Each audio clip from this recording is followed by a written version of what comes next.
Who is Jesus? I mean, it sounds like a simple question, right? But I found out after 40 years of teaching and counseling that most people, even lifelong Christians, have never really sat down and thought, much about it, much less answered it.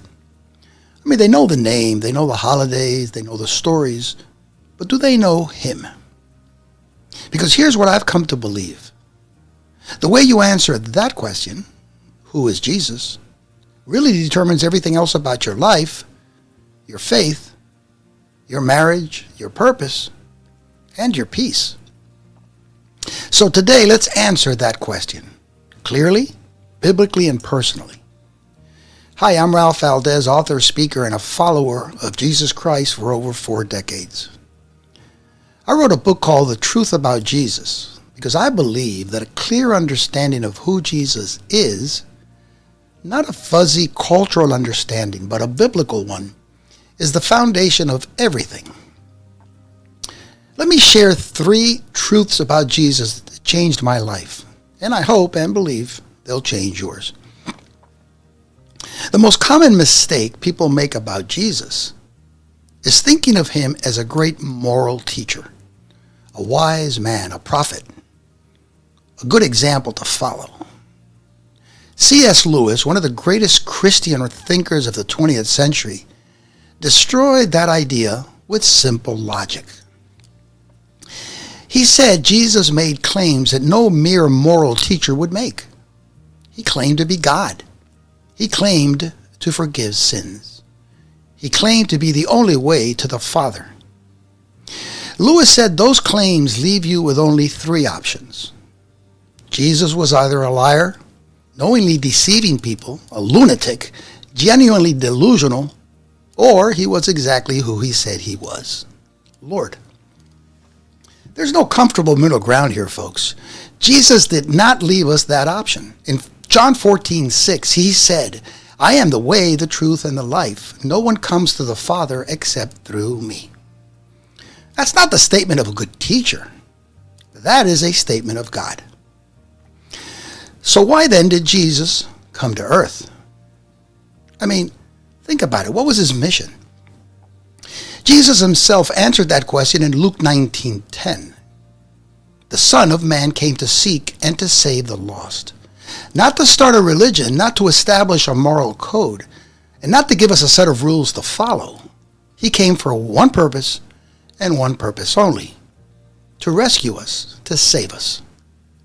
Romans 5:8 tells us, but God demonstrates his own love for us in this, that while we were still sinners, Christ died for us. While we are still sinners. Not after we cleaned ourselves up, not after we became good enough, but while we were still broken, lost, and running in the wrong direction. That, my friends, is the love of Jesus. Not a love that waits for you to deserve it, but a love that came looking for you before you even knew you were lost. Now here's the truth. The truth that separates Christianity from every other belief system in the world. Jesus did not remain dead. On the 3rd day he rose. The tomb was empty. Hundreds of witnesses saw him, ate with him, touched him, spoke with him after his resurrection. And because he is risen, he is not a historical figure.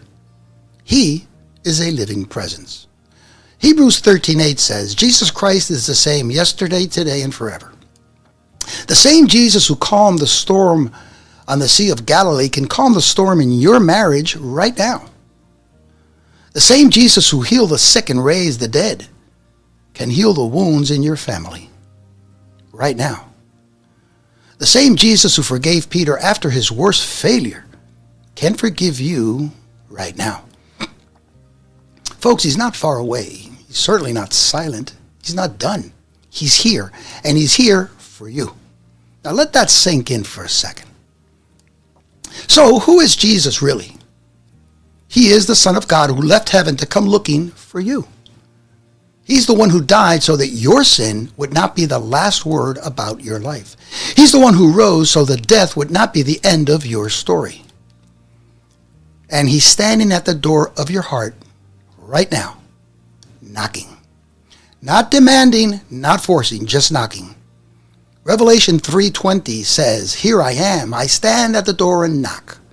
If anyone hears my voice and opens the door, I will come in." Notice that he did not say, "I may come in, I could come in," but "I will come in." And all you need to do is ask. You see, the question, folks, is not who Jesus is. The question is, what will you do with him?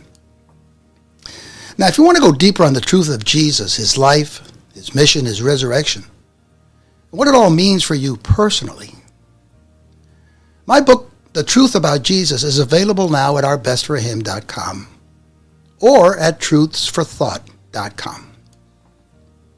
And while you're there, grab your free 7-day devotional. That's 7 biblical truths to anchor your faith and your personalized self-proclamation to kickstart your everyday. And folks, remember, he gave his son for you. All that he asks in return is that you give him your best. Hope to see you next time. You have been listening to Truth for Thought, sponsored by You and the Truth.